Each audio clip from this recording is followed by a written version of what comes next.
Assalamualaikum warahmatullahi wabarakatuh. Alhamdulillah.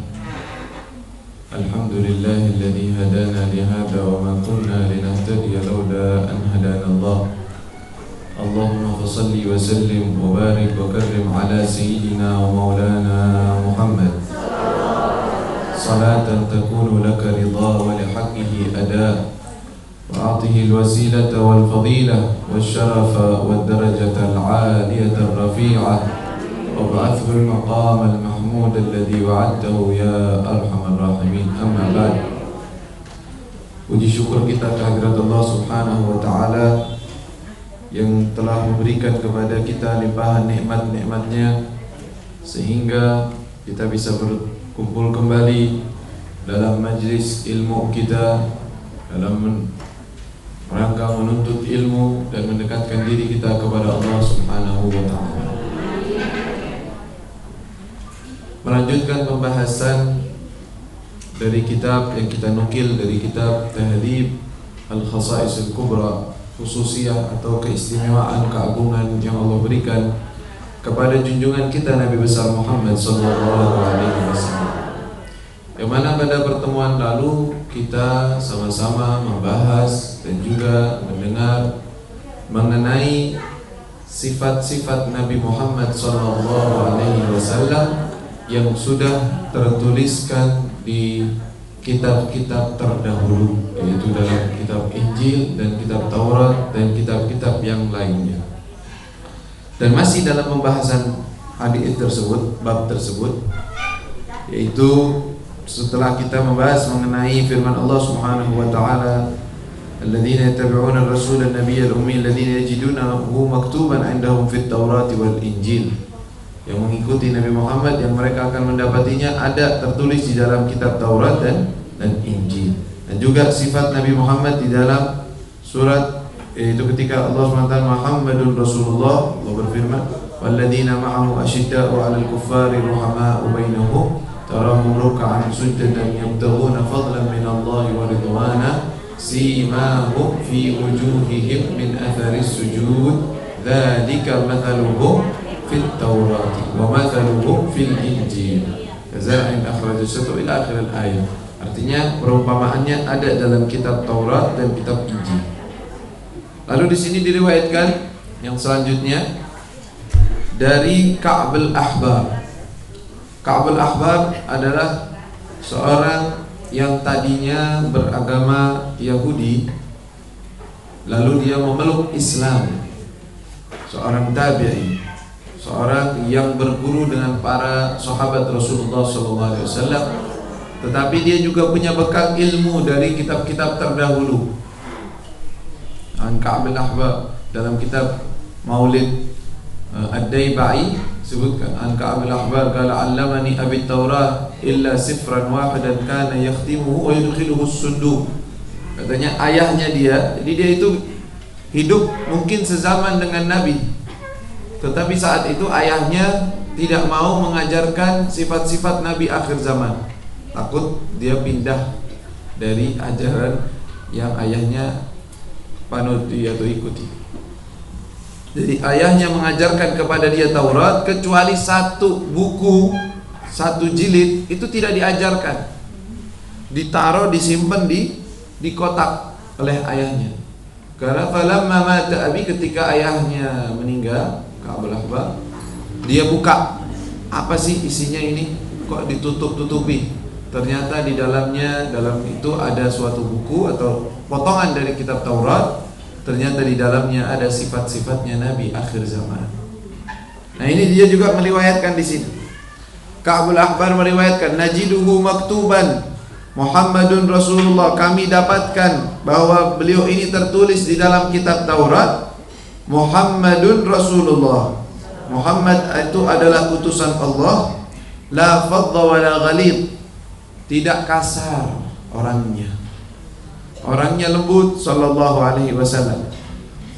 Tidak berkata kasar, tidak suka berkata atau berbuat sesuatu yang tidak baik. Wala sakhabun bil aswaq, dan juga tidak bersuara keras yang tidak sopan, khususnya di pasar-pasar. Kayak orang-orang kalau di pasar biasanya suaranya lantang, suaranya tidak sopan. Maka Nabi SAW bukan begitu sifatnya. Wala yujzi bisayyi'atis sayyi'ah, dan beliau punya sifat tidak membalas kejelekan dengan kejelekan lagi. Ya, lain nama sebagian orang. Kalau udah ada orang berbuat jelek kepada dia, kadang-kadang dibalasnya berlipat-lipat. Biar rasain tuh, ya, begitu bawaannya kesel. Tetapi Nabi SAW hatinya bersih, hatinya dipenuhi rahmat, dipenuhi kasih sayang. Kalaupun ada orang yang mengganggu beliau, beliau menjadikan atau memaafkan orang tersebut, dan juga membuat udzur untuk orang tersebut. Tahu membuat udzur? Artinya mengasih alasan untuk orang itu. Bahkan orang-orang kafir yang mengganggu beliau. Ya, ketika Nabi SAW berdakwah di kota Taif, beliau ketika sudah di Mekah sama sekali tidak ada harapan, artinya tidak ada penduduk Mekah secara umumnya mereka menolak dakwah Nabi, kecuali beberapa orang saja, dan mereka pun tertindas. Maka Rasulullah berusaha mengembangkan Islam dengan bersandar atau memiliki orang-orang yang siap membantu beliau dalam dakwah. Pergilah Rasulullah ke negeri Taif selama 40 hari, ditemani dengan sahabat yaitu Zaid bin Thabit. Dia tinggal 40 hari, ditolak oleh orang-orang di Taif. Tidak cukup ditolak, dilempari dengan batu. Diperintahkan anak-anak kecil dan orang-orang gila suruh lemparin batu Nabi SAW. Lalu ketika beliau keluar dari kota tersebut, ya, dan beliau dalam keadaan berdarah-darah, dalam keadaan dihina, diusir dengan tidak sopan, apa yang beliau keluhkan dan doakan kepada Allah? Ya, kata beliau, Allahumma inni ashku ilaika dha'fa quwwati wa qillata hilati. Ya Allah, aku ini mengeluh kepadamu. Kira-kira dikeluhkan apa? Bukan mengeluhkan orang-orang yang jahat, orang-orang yang zalim. Allah, ya Allah, saya mengeluhkan kepadamu, saya ini lemah, saya nggak bisa apa-apa. Wahawani 'alan nas, dan saya ini dianggap remeh oleh orang-orang. Tapi kalau seandainya ini keadaan seperti ini tidak membuat engkau murka kepadamu, tidak membuat engkau murka kepadaku, membuat engkau ridha, maka saya terima. Dalam kejadian yang lain ketika di perang Uhud, Rasulullah terluka, jatuh di lubang yang dibuat seperti jebakan oleh orang-orang kafir, dan juga terluka, kepalanya terkena daripada tebasan pedang, giginya atau pipinya juga tertancap daripada helm perangnya. Luka Rasulullah SAW. Lalu para sahabat mengatakan, ya Rasulullah, il'anhum, udah laknat aja mereka, doakan kehancuran kepada orang-orang yang semacam ini. Kata Rasulullah, Allahumma hadi qaumi fa innahum la ya'lamun. Itu dikasih alasan. Ya Allah, berikanlah hidayah kepada kaumku, karena sesungguhnya mereka belum tahu. Begitulah Nabi SAW. Begitu juga orang-orang yang mengikuti Nabi SAW. Kalau ada orang salah, berbuat salah kepada dia, yang pertama dicarikan alasan untuk orang tersebut. Barangkali dia begini, barangkali dia kebawa emosi, barangkali dia lagi marah, barangkali dia ada yang bumbuin dia, atau ada yang buat marah dia, jadi dia berbuat seperti itu. Dikasih alasan, dicarikan alasan untuk orang tersebut. Tidak langsung marah, dan bahkan tidak membalas kejelekan dengan kejelekan lagi, bahkan membalasnya dengan kebaikan. Sallallahu alaihi wasallam. Nanti ada bagaimana sifat beliau dalam membalas perbuatan orang yang berbuat jelek kepada beliau. Lalu disebutkan dalam kitab Taurat, wa ummatuhul hammadun, dan umatnya Nabi ciri khasnya mereka apa? Al-hammadun, orang-orang yang banyak bersyukur kepada Allah. Alhamdulillah. Makanya kalau kita banyak bersyukur, termasuk kategori umatnya Nabi, banyak bersyukur mereka, dan kita alhamdulillah begitu. Ada orang dia sakit, ditanya gimana keadaannya, alhamdulillah. Itu padahal sakit, bilang alhamdulillah. Dia terkena begini dan begitu, dia apa yang dia bilang? Alhamdulillah. Pertama-tama bersyukur kepada Allah Subhanahu wa taala. Pernah Rasulullah bertanya kepada seorang sahabat, "Kaifa haluk?" Bagaimana keadaanmu? Lalu dia mengatakan, "Ini Rasulullah, keadaan saya begini, keadaan saya begini." Nah, tanya lagi sama Nabi, "Kaifa haluk?" Bagaimana keadaanmu? Dia bilang keadaannya begini dan begitu. Ditanya yang ketiga kali, "Kaifa haluk?" Dia bilang, "Alhamdulillah ya Rasulullah." Nah, ini yang saya maksud. Kalau ditanya, "Bagaimana keadaanmu?" Pertama dijawab, "Alhamdulillah."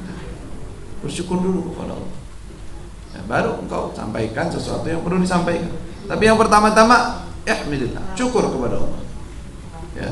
Makanya itu ciri khasnya umatnya Nabi Muhammad, al-hammadun. Orang-orangnya banyak bersyukur. Hamad sighah mudha'af, ya, terus bersyukur kepada Allah Subhanahu wa taala. Yahmadunallah dalam kitab Daibai, yahmadunallaha taala ala kulli syiddatin wa rakha. Mereka bersyukur kepada Allah di dalam keadaan susah dan di dalam keadaan senang. Syukur terus kepada Allah Subhanahu wa taala. Ya. Terus apa lagi? Yukabbirunallaha taala ala kulli najdin. Mereka bertakbir, mengatakan Allahu Akbar setiap kali ada sesuatu atau dalam perjalanan mereka di jalan ada sesuatu yang naik ke atas, bahasa kita tanjakan, ya. Di kulli ala kulli najdin. Najd itu tempat yang tinggi. Jadi setiap mereka naik ke suatu tempat yang tinggi, apa yang mereka ucapkan? Allahu Akbar, Allahu Akbar, Allahu Akbar. Begitulah juga Nabi sallallahu alaihi wasallam. Ketika beliau dalam perjalanan, kalau melewati jalan dia itu naik jalannya, beliau takbir Allahu Akbar, Allahu Akbar, Allahu Akbar. Kalau dia turun, isabbih subhanallah, subhanallah, subhanallah. Ya, kan ini mengibaratkan kan tinggi, besar, sesuatu yang besar, gunung atau apa, tetapi Allah yang maha besar, Allah yang maha agung. Allahu Akbar, Allahu Akbar. Ya, yahmadu yukabbiruna Allah ala kulli najd wa yahmadunahu fi kulli manzilah. Di sini riwayatnya wa yahmadunahu, dan mereka bersyukur kepada Allah di setiap manzilah, sesuatu yang turun. Ya, kalau tadi kita sebutkan mereka bertasbih, itu riwayatnya ada memang. Rasulullah ketika dalam perjalanan kalau melewati, lihat hidupnya zikir terus Nabi Muhammad SAW. Selalu zikir kepada Allah. Ya. Naik bismillahi majriha mursaha subhanalladzi sakhkhara lana hadza wa ma kunna lahu muqrinin wa inna ila rabbina lamunqalibun. Doa, ada doanya, berzikir kepada Allah ketika naik kendaraan. Mau masuk rumah, bismillahirrahmanirrahim, bismillahirrahmanirrahim, bismillahirrahmanirrahim, wa 'ala Allahi rabbana tawakkaltu. Itu ketika masuk rumah, ketika keluar rumah, zikir terus. Bahkan ketika naik dalam perjalanan, Rasulullah Allahu Akbar, Allahu Akbar, Allahu Akbar. Ketika turun, subhanallah, subhanallah. Ketika sampai ke rumah, aibun, aibun, taibun, ila rabbina hamidun. Oh, kami kembali dan kepada Allah lah kami bersyukur. Itu lihat. Selalu berzikir kepada Allah Subhanahu wa taala di setiap keadaan. Lalu bagaimana? Disebutkan wa ya'taziruna ala ansafihim, dan juga sifat-sifat mereka, ciri-ciri khasnya mereka menggunakan ikat di tengah baju mereka, artinya pakai sarung. Mereka, khususnya yang laki-laki mereka, itu seringnya pakai sarung. Dan subhanallah, kita juga begitu umatnya Nabi. Ya, sarung ada, diikat, artinya pinggangnya menggunakan ikat pinggang. Ya, yataziruna ala wasatim. Pakainya baju bukan terusan aja, bukan cuma gamis aja, tapi mereka juga menggunakan semacam sarung, ya, mengikat daripada ikat pinggang mereka. Wa yatawadda'una ala atrafihim. Dalam kitab Taurat disebutkan, dan mereka berwudu membasuh pinggiran-pinggiran dari tubuh mereka, ujung-ujung tubuh mereka. Apa ujung-ujungnya? Tangan, kaki, kepala. Itulah. Ya, atrafihim. Sifatnya sudah ada di dalam Taurat bahwa mereka berwudu. Lalu munadihim yunadi fi jawis sama. Yang berseru di antara mereka berseru memanggil mereka di tengah langit. Apa itu? Adzan. Orang-orang yang adzan dulu bagaimana? Kalau dulu adzan tuh naik ke menara. Makanya banyak menara-menara. Ya kan ada tempat orang naiknya. Sebenarnya dulu pakainya menara, kan nggak ada speaker dulu. Ngeras suara nggak ada. Gimana caranya biar adzan, biar kedengaran orang-orang? Dibuatkan menara tinggi. Lalu orangnya naik ke atas. Allahu Akbar, Allahu Akbar, adzan. Dengar orang-orang yang di rumah. Oh iya, ada ada waktu sholat masuk. Sekarang ini udah orangnya nggak naik, yang naik toaknya aja. Nggak apa-apa tapi itu, ya nggak apa-apa, karena naik itu untuk hajat, karena memang ada keperluan mau adzan. Tapi karena sudah digantikan dengan toa, cukup orangnya di masjid, ya nggak apa-apa lah. Pakai speakernya, yang penting tetap adzan. Jangan digantikan dengan kaset. Ya, karena begitu, udah setel aja kasetnya adzan, otomatis adzan sudah enak. Jangan begitu, zikirnya hilang. Ya, karena tujuannya berzikir, mengingatkan orang. Walaupun kaset juga suaranya bagi orang yang mendengar sama, tapi beda pahala sama amalannya. Munadihim yunadi fi jawis sama. Nah, kalau orang-orang Yahudi kan enggak. Orang-orang Nasrani kan enggak, pakainya lonceng. Ada yang pakai ini. Tapi umatnya Nabi sallallahu alaihi wasallam pakainya azan. Apa dalamnya azan? Allahu akbar, Allahu akbar. Begitu. Asyhadu an la ilaha illallah. Di dalamnya lafaz syahadah. Di dalamnya apa juga? Lafaz asyhadu anna Muhammadan Rasulullah.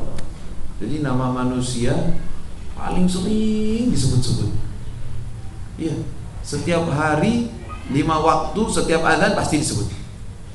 Udah gitu bukan sekali nyebutinnya. Asyhadu anna Muhammadar Rasulullah, 2 kali dalam azan. Belum dalam iqamatus shalah, asyhadu an la ilaha illallah, asyhadu anna Muhammadar Rasulullah, sekali disebutkan.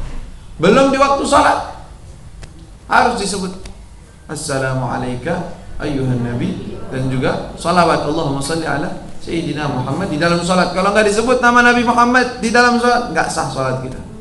Sallallahu alaihi wasallam. Ya. Manusia tenar di dunia sebelum di akhirat. Apalagi di akhirat nanti. Makanya itu salah satu makna firman Allah Subhanahu wa taala, "Wa rafa'na laka dzikrak." Dan kami angkat namamu di atas semua nama. Kenapa? Disejajarkan dengan nama Allah Subhanahu wa taala. Walaupun tidak sama pastinya. Ini makhluk, ini khalik. Tetapi Allah jadikan, disandarkan nama Nabi Muhammad, di sebelahnya nama Allah, la ilaha illallah Muhammadun. Allah yang tuliskan seperti itu. Di bawah arsy-Nya Allah, di tiang-tiangnya arsy tertulis la ilaha illallah Muhammadur Rasulullah. Dikatakan setiap pintu-pintu surga tertulis la ilaha illallah Muhammadur Rasulullah. Setiap tempat di pojokan di surga ada tulisan la ilaha illallah Muhammadur Rasulullah. Yang lain nggak disebut, tapi Nabi Muhammad sebut terus. Baik, gala saffuhum fil qital wa saffuhum fis salati sawa. Safnya mereka, berbarisnya mereka di dalam perang dan di dalam salat sama, rapi. Salatnya mereka rapi dengan saf. Nah, kalau ibadah-ibadah agama-agama lain beda. Tapi salatnya kita dengan saf sama. Sahabat mereka juga ketika berperang begitu. Bersaf dengan garis, dengan rapih safnya mereka. Terus lahum bil laili dawiyun kadawiyun nah. Kadawiyun nah. Mereka memiliki suara di malam hari bagaikan suara lebah. Maksudnya apa suara lebah? Kalau suara lebah kan maksudnya mereka berzikir dan membaca Al-Quran di waktu malam. Misi malam-malam mereka pakai di perumpamaan suara mereka, zikir mereka, tilawah mereka di malam hari bagaikan suaranya lebah.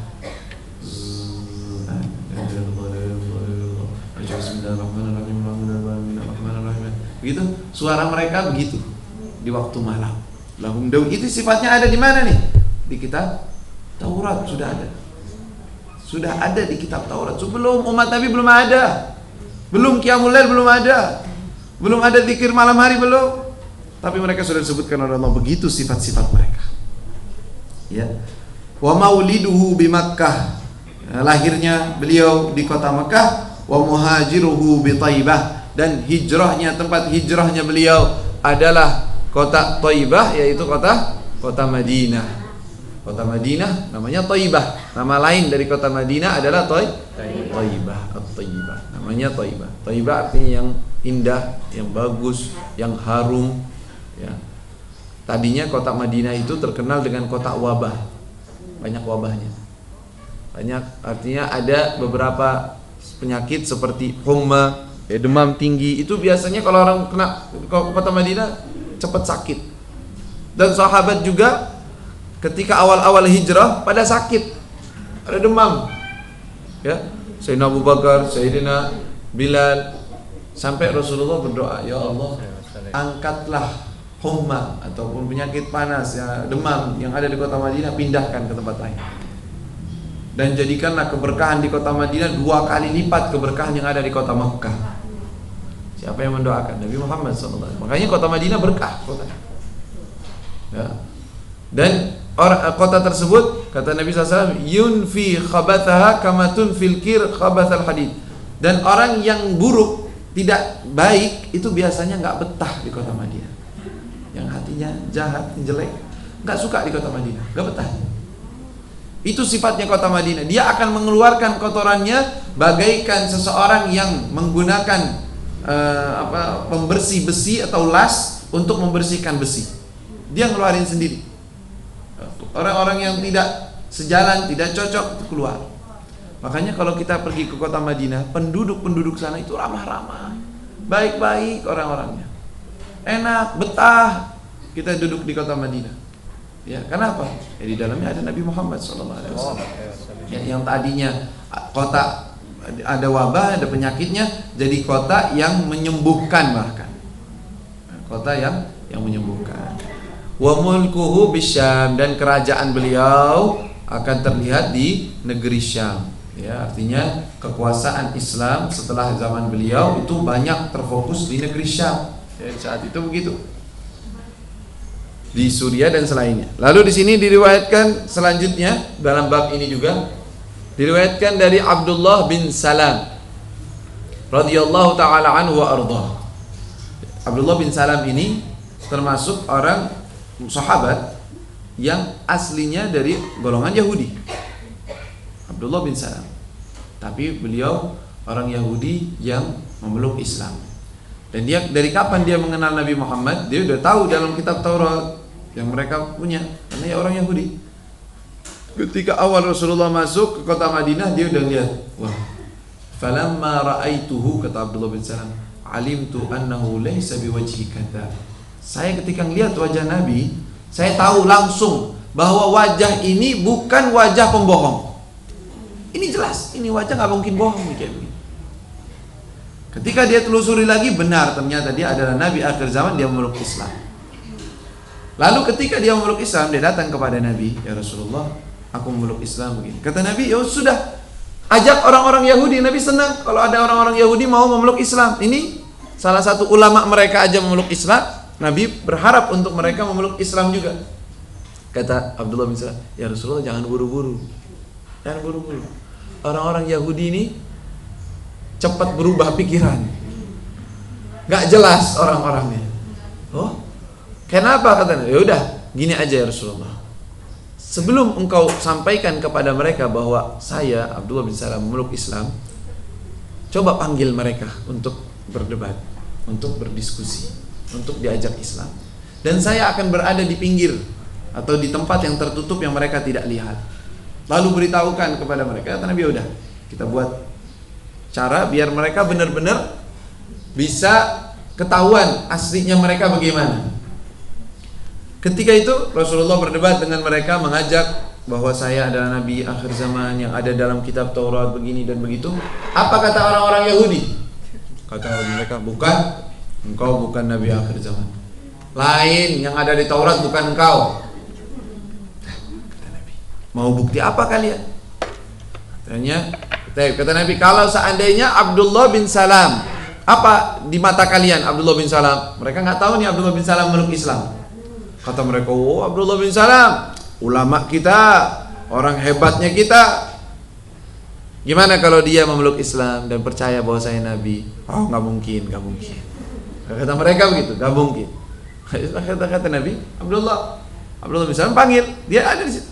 Keluar Abdullah bin Salam ke depan mereka. Kata Abdullah bin Salam, wahai orang-orang Yahudi, kalian tahu bahwa beliau ini adalah yang tertulis dalam kitab Taurat. Demi Allah, dialah yang tertulis. Kita tahu semua. Jangan pungkiri ini kenyataan. Kata mereka apa? Enggak, Abdullah bin Salam ini orangnya enggak jelas. Abdullah bin Salam ini orang yang enggak ngerti apa-apa, nggak mau, tetap aja menolak. Ya subhanallah. Ya, hidayah di tangan Allah subhanahu wa ta'ala. Udah tahu ciri-cirinya ada, udah ditunggu-tunggu lagi. Cuman gara-gara bukan dari golongan mereka aja nggak terima. Subhanallah, kok bisa begitu ya? Mereka mau bagi-bagi, mau mereka yang ngatur? Enggak, Nabi maunya golongan ini, jangan golongan ini. Yang menciptakan mereka siapa? Yang mengatur mereka siapa? Tapi begitulah. Ya sama seperti sifatnya iblis ketika disuruh sujud kepada Nabi Adam.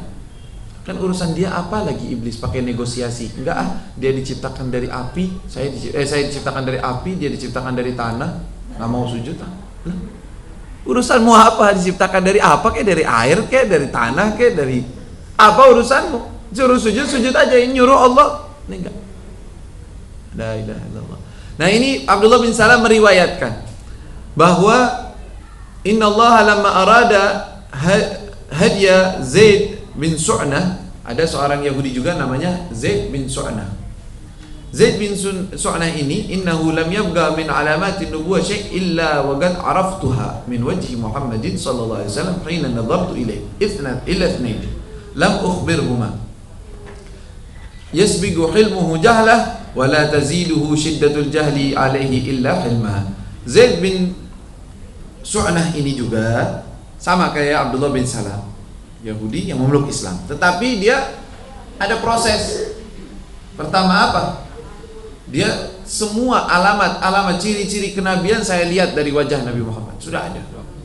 Kecuali dua perkara saya ingin lihat sendiri apakah itu betul ada atau tidak. Yaitu apa? Katanya yasbigu hilmuhu jahlah. Kesabarannya, ya, ketidakburu-buruannya Nabi itu melebihi daripada emosi dan ketergesa-gesahannya beliau.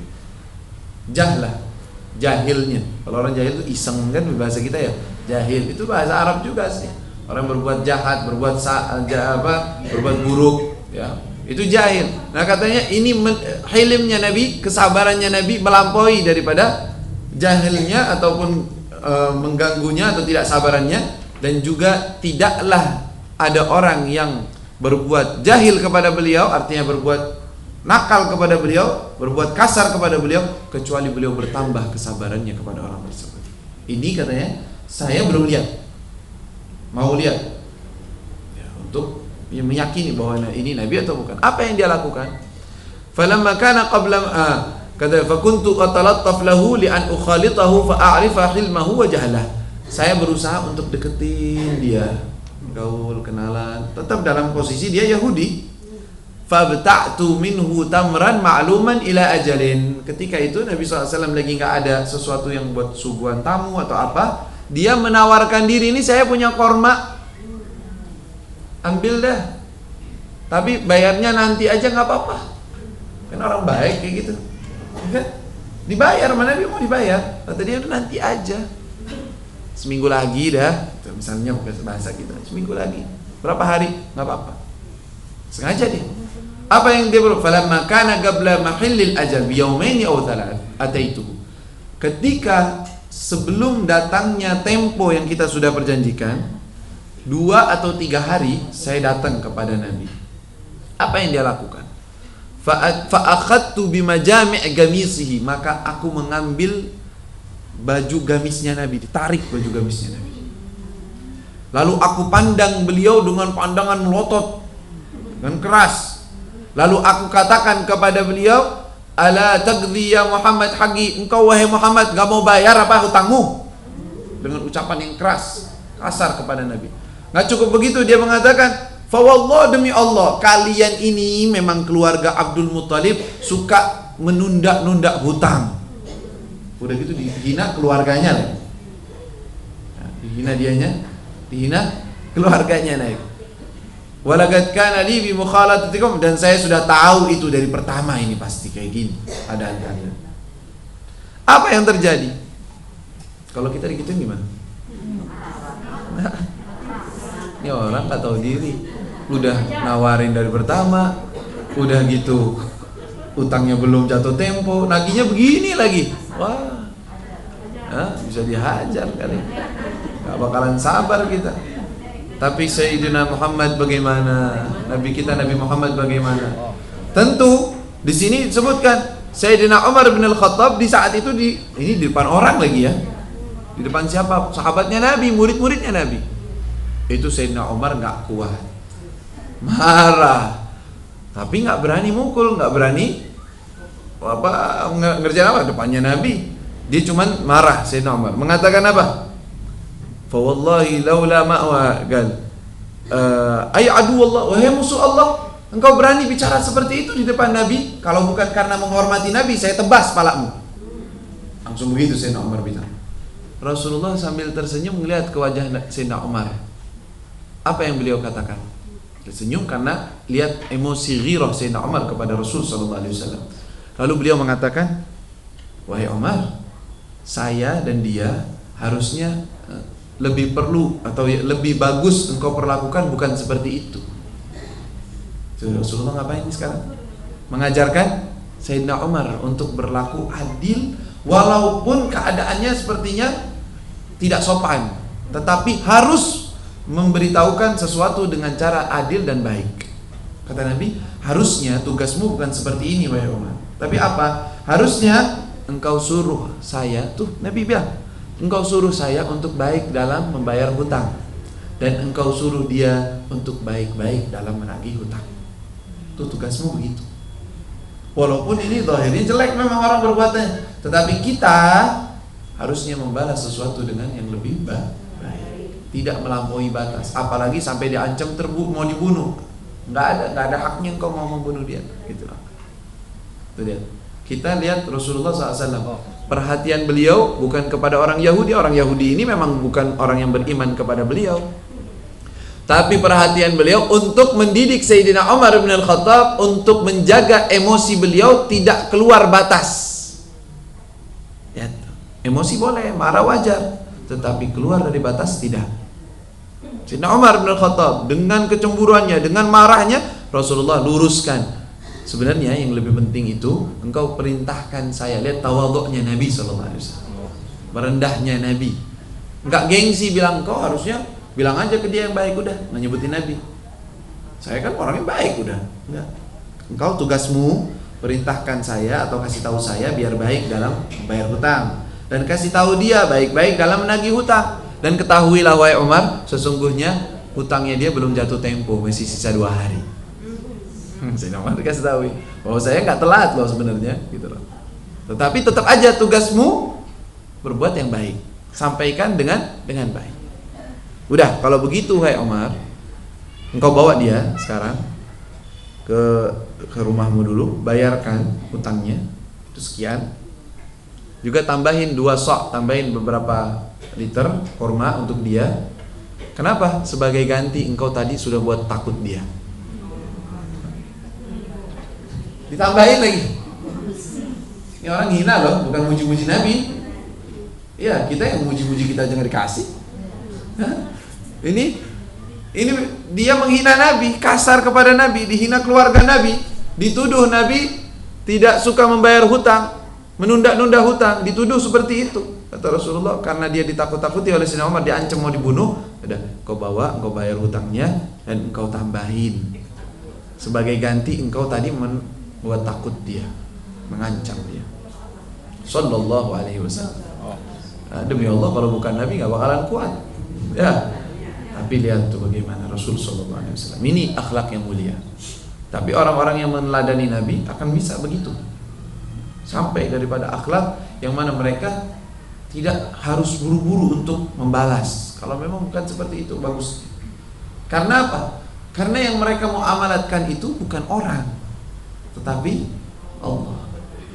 Ketika mereka bermuamalah dengan Allah, mereka cari mana yang terbaik, mana yang paling Allah suka. Saya paling suka Allah, saya balas dengan baik, oh berarti saya balas dengan baik. Paling suka Allah, saya kembalikan aja, saya diemin aja, saya diemin aja. Paling suka, yang dicari ridhonya Allah, bukan bagaimana dia bisa melampiaskan emosi dia, amarahnya dia, bukan. Ya, begitu. Jadi akhirnya kata orang Yahudi ini, ya untung aja cerita akhirnya baiknya orang Yahudi. Ya, kalau enggak kurang ajar banget, kita juga kesel gitu. Apa dibawa oleh Sayyidina Umar? Udah nih uangnya, ganti hutangnya Nabi, dan ini tambahannya karena saya sudah bikin marahin, saya sudah mengancam. Kata si orang Yahudi, wahai Umar, demi Allah dia adalah Nabi. Baru ngomong sekarang Nabi, dari tadi kemana aja? Katanya, iya, saya sudah tahu ciri-ciri daripada kenabian dari beliau itu sudah ada semuanya, kecuali ini, kesabaran beliau, dan tidaklah ada orang yang mengganggu beliau lebih kecuali beliau bertambah baik kepada orang tersebut. Dan sekarang saya sudah lihat, dan sekarang saksikan bahwa saya sudah beriman kepada Allah dan Rasulnya. Akhirnya peluk Islam. Ya. Yang kita ambil dari mana? Dari hadis ini, cerita ini luar biasa. Ini mendidik kita semua. Pertama, kalau emosi jangan berlebihan, tahan, ya. Dan janganlah berbicara kecuali benar. Walaupun orang yang mengajak bicara kita berbicara dengan kasar, berbicara dengan tidak sopan, ini PR-nya kita. Dan ini urusannya nggak gampang. Kalau lagi dengerin mah gampang. Kalau lagi kejadian lain lagi urusannya. Lain bentuk, ya, lain keadaan. Ya, baru jangankan begitu. Kadang-kadang kita yang ditagih hutang galakan dia. Ini aneh lagi nih. La ilaha illallah, akhir zaman. Orang punya hutang, bukannya dia malu membayar, iya nanti saya bayar. Enggak, malah galakan yang ditagih. Tagih terus, nanti pelit banget sih. Harusnya haknya dia, terserah dia yang punya. Haknya dia kembalikan. Ya bukan seperti itu. Kalaupun engkau tidak bisa membayarnya sekarang, ya dengan baik-baik. Ya jangan sampai kita malah lebih galak. Yang berhutang malah lebih galak dari yang mengutangkan. Itu terbalik dunia memang udah. Ya, akhlaknya juga terbalik. Tapi jangan seperti itu. Bukan berarti oh ya udah deh udah begitu, memang enggak. Kita harus melatih diri, memperbaiki diri, menahan emosi, ya, meletakkan segala sesuatu pada tempatnya, tidak berlebihan. Ya, inilah kisah sang Rasul Sallallahu Alaihi Wasallam. Ya, Rasulullah SAW luar biasa indah, akhlaknya mulia. Dan kalau umatnya begitu semua gimana kan? Luar biasa, semua tenang, semua adem, semua tenteram, ikhwanan ala surga. Sepertinya mereka itu di dalam surga sebelum masuk surga. Wa naza'na ma fi suduri min, enggak ada dengki, enggak ada iri, enggak ada suatu, enggak ada. Ya. Orang kalau udah hidupnya begitu, bahkan di dunia udah kayak nikmat surga udah begitu.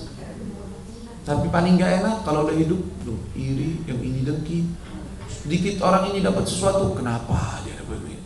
Yang ini begini berbuat, ya jangankan berbuat kasar, baru kadang-kadang nggak nyapa aja, kan? Ih, fulan ini datang nggak sapa saya, nggak disalamin, marahnya 2 bulan. La ilaha illallah. Apaan ini? Kalau dia caci maki kita maafkan, kok cuman nggak nyapa? Kan jauh banget ini. Jangan terlalu begitu, jangan terlalu sensitif, ya. Malah maafkan.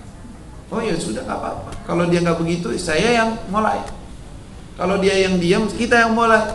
Kalau dia tidak sabar, kita yang nyapa. Kalau dia memutus tali silaturahmi, kita yang sambung.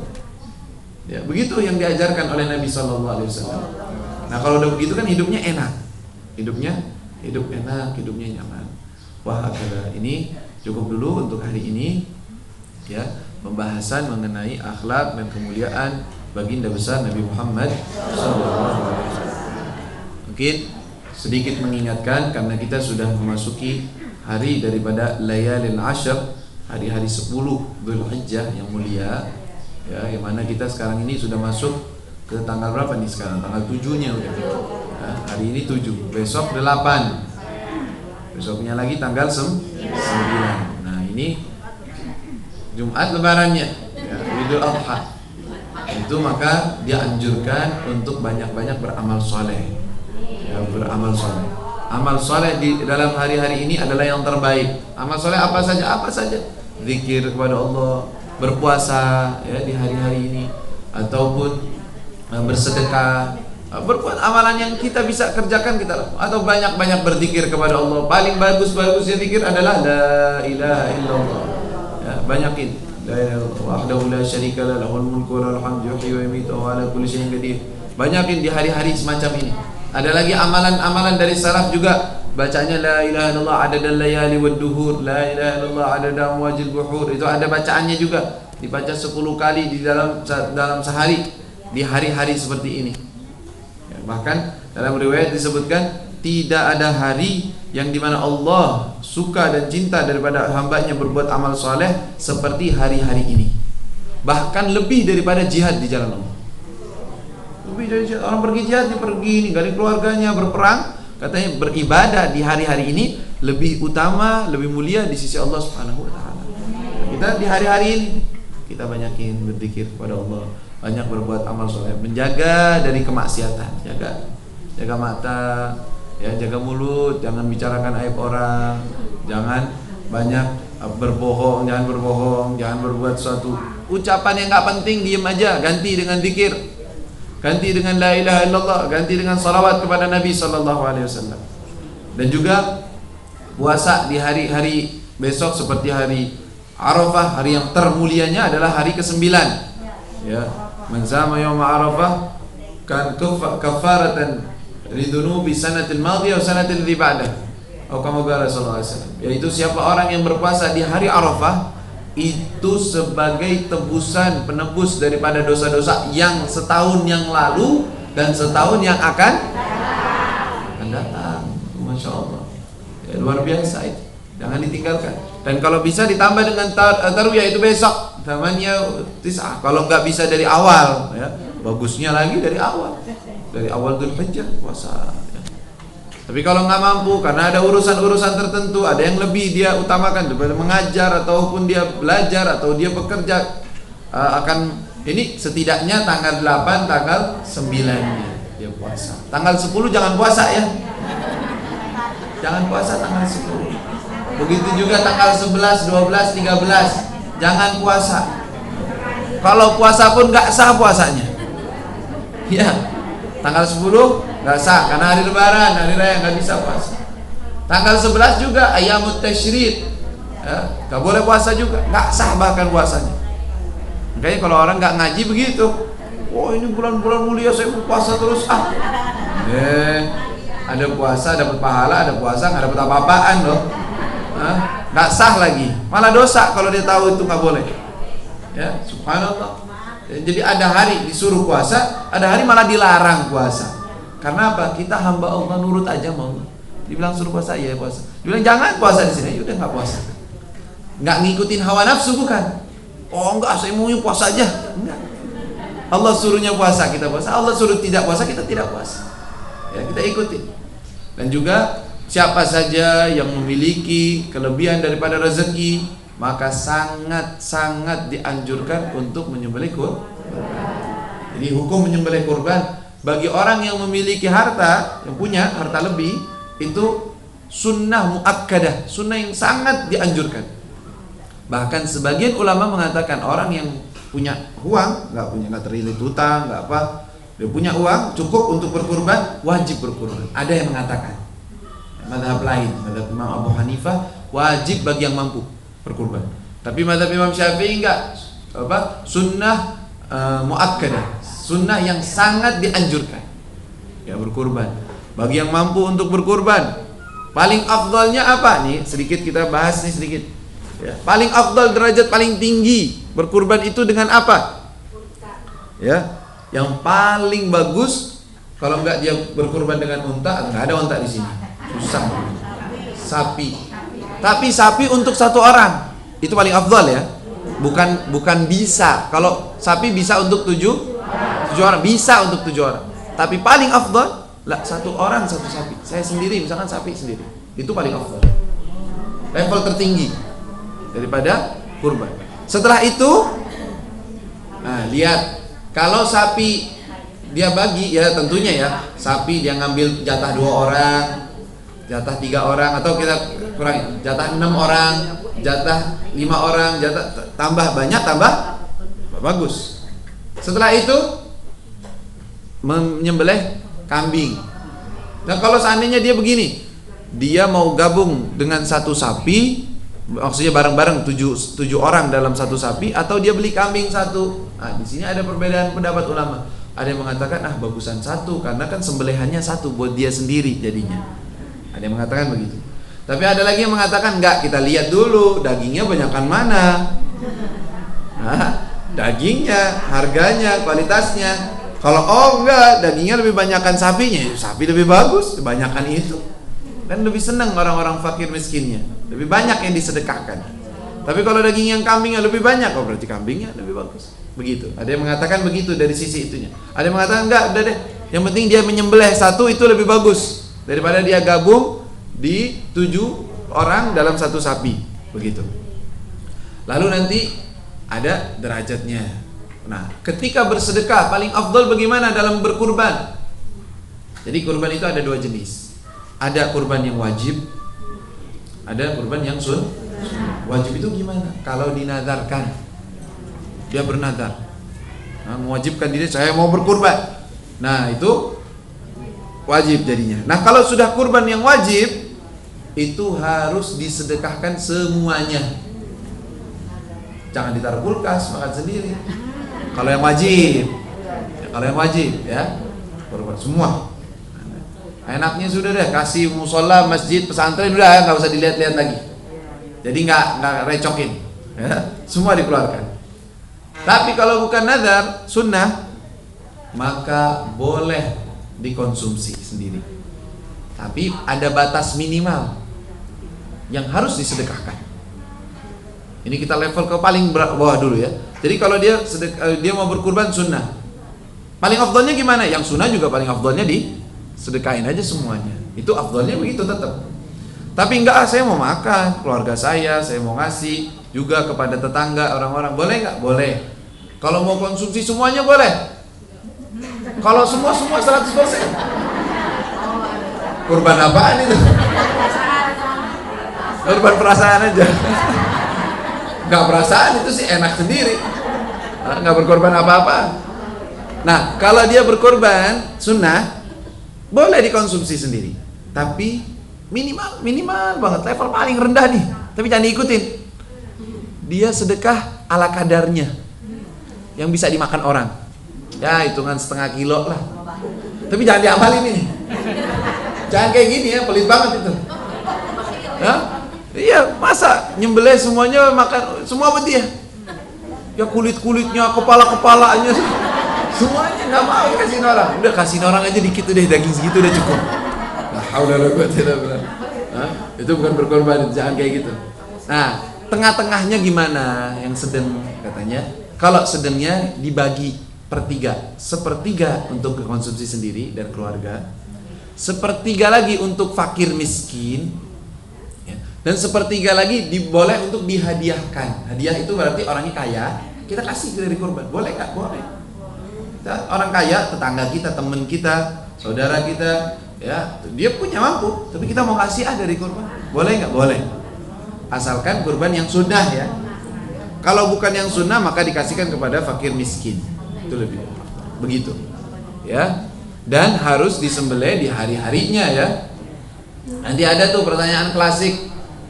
Apa? Saya mau akikah atau berkurban? Ini pasti pertanyaan. Setiap tahun dia bertanya. Saya mau akikah, saya belum akikah Ustaz. Tapi saya mau berkurban, bagaimana? Sebenarnya akikah itu kan judulnya lahiran. Kurban itu kan judulnya Idul Adha. Beda judul, kenapa sih digabung-gabungin terus? Ya kan gitu sebenarnya loh. Kurban itu punya waktu hanya 3-4 hari. Hari rayanya sama 3 hari udah. Akikah itu dari hari lahir sebenarnya sampai seumur hidup kalau memang waktu itu nggak mampu. Panjang waktu. Cuman ya namanya manusia gitu, judulnya mau nyembelih, udah deh. Gimana sih kalau seandainya bareng? Nah, jawabannya bagusnya dipisah. Bagusnya pisah aja. Akikah sendiri. Kalau memang benar-benar dia belum akikah, atau dia punya anak mau akikahin, atau saya mau berkurban, ya kalau udah anaknya baru lahir hari-hari ini, ente akikahkan, nggak apa-apa dah. Tapi kalau akikah diri sendiri udah kelewat batas, udah kadaluarsa juga. Kan akikah sebenarnya kan 7 hari dari lahiran, ya kan? Aslinya tuh buat anaknya. Tapi ini enggak orang tuanya enggak pernah akikahin dia mau akikahin sendiri dah. Boleh nggak? Boleh. Baik. Kalau dia itu orangnya mampu, bagusnya pisah aja nanti akikah. Sekarang ini kan judulnya kurban aja. Udah. Bagusnya. Tapi enggak, saya duitnya pas-pasan. Memang benar-benar enggak, belum akikah. Udah ngumpulin duit, alhamdulillah ada rezeki. Bingung nih, mau akikah atau mau berkurban? Nah, ini baru nih kita kasih solusi kalau begini. Ya, kalau begini, gabungin aja. Enggak apa-apa. Ada ulama yang mengatakan membolehkan digabungkan. Itu akikah saya, itu kurban saya. Boleh. Ya. Terus dagingnya gimana? Kalau akikah kan sunnahnya dimasakin. Kalau kurban kan sunnahnya mentah. Karena memang momentumnya itu paling kuat kurban, maka didahulukan kurban. Mentah aja, nggak usah dimasakin dah. Kurbanin aja. Tapi bagusnya pisah aja, jangan pelit-pelit juga. Sendiri-sendiri aja udah. Ya, insya Allah ada rezekinya kok. Ya, insya Allah ada rezeki. Kalau diniatkan sih insya Allah ada rezekinya. Ya, begitu. Ya mungkin ada yang mau ditanyakan atau apa mengenai akikah atau mengenai apa yang kita bahas juga boleh, silakan. Yang katanya kuku Nah ya, iya. Ini salah satu sunnah ketika seseorang masuk ke dalam bulan Dzulhijjah, awal-awal Dzulhijjah, maka ada perintah atau larangan dari Nabi SAW bahwa orang yang punya niatan mau berkurban hendaknya tidak mau memotong kuku, tidak menggunting rambutnya, tidak mencukur jenggotnya dan yang lain-lainnya. Nanti dulu. Sampai kapan? Sampai dia sampai dia berkurban, menyembelih kurban. Sudah selesai baru. Nah, itu pendapat mazhab Imam Syafi'i itu begitu. Memang sunnahnya bagi orang yang berniatan untuk mau berkurban, dia jangan memotong kuku, tidak memotong jenggotnya atau kumisnya ataupun rambutnya, biar dulu. Untuk apa? Katanya sebagai saksi ketika dia sudah dikurban, mengeluarkan dan baru dia potong, itu sebagai saksi untuk dia juga. Itu salah satu hukumnya. Tapi di sana juga ada pendapat ulama lain yang mengatakan enggak, yang maksudnya Nabi itu yang enggak dipotong itu hewannya, bukan orangnya. Jadi hewannya itu jangan dipotong kukunya. Tapi itu maksudnya pendapat seperti ini kurang ini. Kenapa? Karena takwil ke hadisnya itu jauh. Pemahaman ke hadisnya jauh. Alhasil, tapi ada ulama yang mengatakan tidak sunnah seperti itu. Dari zaman sahabat itu pendapatnya. Perbedaan pendapat di zaman sahabat. Ada yang mengatakan tidak potong, ada yang mengatakan boleh potong, tetap biasa aja. Tetap biasa aja, boleh. Ya, kalau dia tanya, ya, dia adalah seorang yang memiliki tampilan ataupun sesuatu yang penting, dia mau sosial. Kalau dia nggak cukur, nggak apa, berantakan mukanya. Boleh begini, nanti punya maslahat dah. Jangan. Atau istri kepada suaminya, kalau dia nggak bersih-bersih, nggak suka suaminya, jangan bersih-bersih aja. Walaupun mau akikah, nggak apa-apa. Ada pendapat lain yang menyenangkan suami lebih afdal dibandingkan dia hanya menjaga seperti itu. Jadi ada ininya juga, ada timbangannya juga. Enggak begitu aja langsung, nggak pukul rata aja langsung semuanya. Enggak. Kita lihat masalahnya gimana, bagusnya gimana. Selagi bukan halal haram ya bukan halal, bukan haram, bukan. Tapi ini ada yang dianjurkan, ada yang tidak, ada yang berpendapat boleh, ada yang berpendapat tidak. Nah kita lihat maslahatnya gimana. Oh dia seorang istri, dia kalau nggak bersih nggak layak kepada suaminya, begitu, tidak sopan, tidak bagus. Ya bagus dia, cukur aja udah, bersihkan. Tapi kalau enggak, tidak ada kaitan apa-apa dan tidak masalah, ya sudah, amalkan. Begitu. Jadi lebih bagusnya seperti itu. Ada lagi yang bertanyakan? hakikat berkurban apa? Jadi hakikat berkurban itu apa? Pertama, mendekatkan diri kepada Allah Subhanahu wa taala dengan amalan yang memang Allah perintahkan. Karena dalam hadis tidak ada suatu amalan yang paling dicintai oleh Allah di hari raya, maksudnya di hari kurban itu tadi, seperti menyembelih kurban. Berarti yang pertama hakikatnya sebelum kita berkurban untuk diri, untuk apa, paling pertama kita mencari keridhaan Allah. Suka itu saya kerjakan. Pertama itu.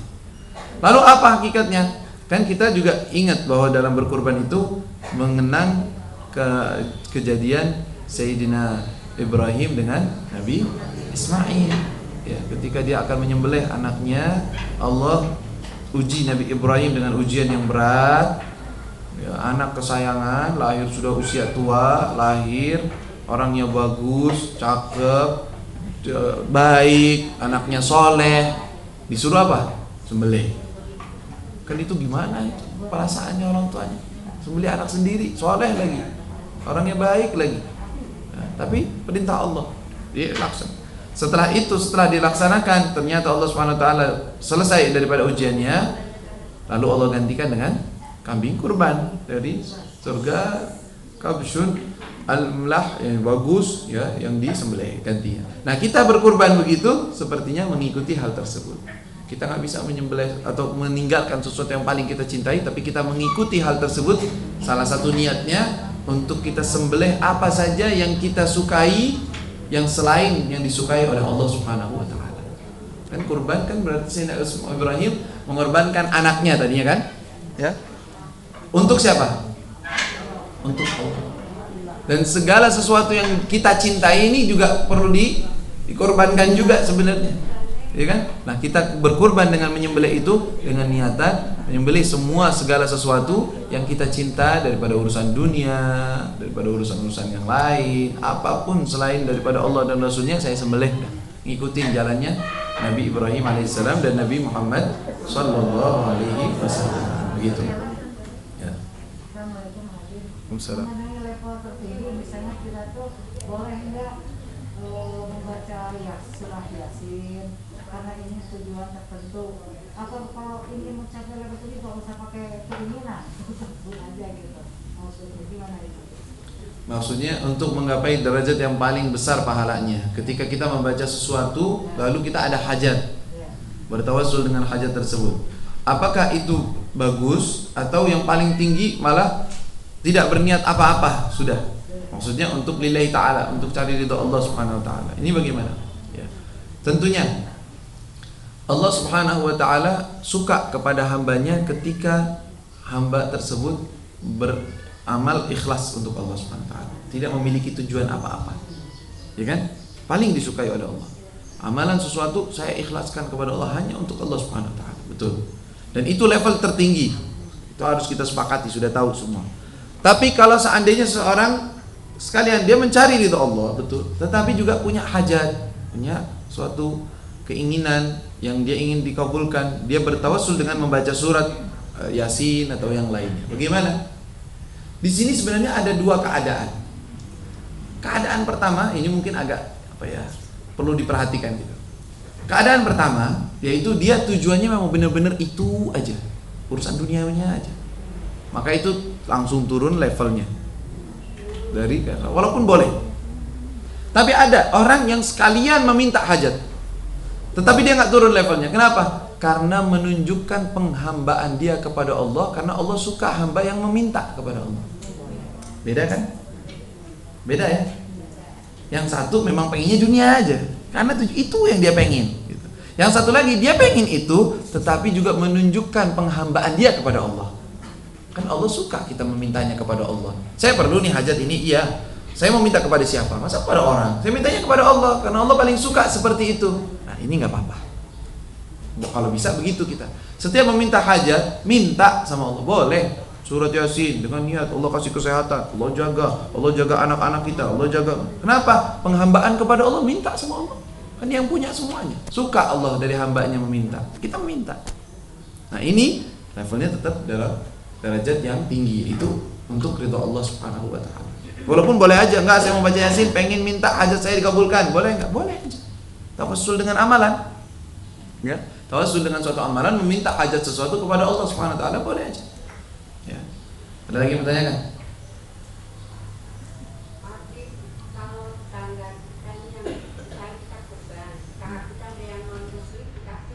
Nah, ini pertanyaan bagus nih. Ada pertanyaan, kalau kita mau berkurban, terus ada tetangga non muslim, kasih enggak? Wah, banyak ustaz di sini. Ya. Jadi gini, pendapat ini juga ada perbedaan pendapat dari ulama. Yang mu'tamad, yang paling kuat pendapatnya mengatakan tidak berhak untuk dikasih. Tidak berhak dikasih. Kenapa? Karena katanya kurban itu adalah jamuan Allah untuk orang-orang muslim. Jamuan Allah untuk orang muslim. Ada yang berpendapat begitu. Dan itu yang mu'tamad, yang kuat. Tapi ada pendapat kedua, barangkali sudah kejadian, gimana? Ya, ada pendapat lain mengatakan, ya boleh saja, selagi dia tetangga, orang dekat, boleh saja dikasih. Tapi solusinya gimana? Bagusnya jangan. Biar kita lebih afdal. Jangan. Tapi jangan begini. Enggak, saya nggak mau ngasih ente. Itu non muslim. Jangan kayak gitu. Bagusnya gimana? Bagusnya ya, kita beliin daging aja, kita kasihin dia. Jangan yang kurban. Kurban biar aman tempatnya. Dia biar nyenengin hati dia, kita kasih. Tapi bukan daging kurban, hadiah aja dari kita. Boleh. Ini sepakat ulama, boleh. Dan itu solusi yang terbaik. Ya. Nah, itu. Ada lagi yang mau tanya? Sudah. Sama-sama, insyaallah. Sih, kelihatan jamnya. Oh, jam 8:11. Masyaallah. Ya, khair. Saya rasa cukup dulu ya. InsyaAllah penuh keberkahan, InsyaAllah nambah ilmu, nambah kedekatan kepada Allah dan Rasulnya, amin. Al-Fatihah biniyatil qabul wa salahul umur. Anallahu yubarik lana wa lakum wa yahfadna wa iyyakum jamil afat wal ahad wa ja'alna minas salihin wa ja'alna minal muttaqin wa sahhil lana umurana wa yahfadna fi dararina wa fi auladina wa fi jiranina wa fi man lahu haqqun alaina. An Allah subhanahu wa ta'ala yarzuqna kamal al-ikhlas wa kamal at-taqwa wa kamal al-inabah ala hadhihi an-niyyah wa kulli niyatin salihah جامع خيرات الدنيا والآخرة وإلى حضرة النبي محمد صلى الله عليه وسلم. سر الفاتحة.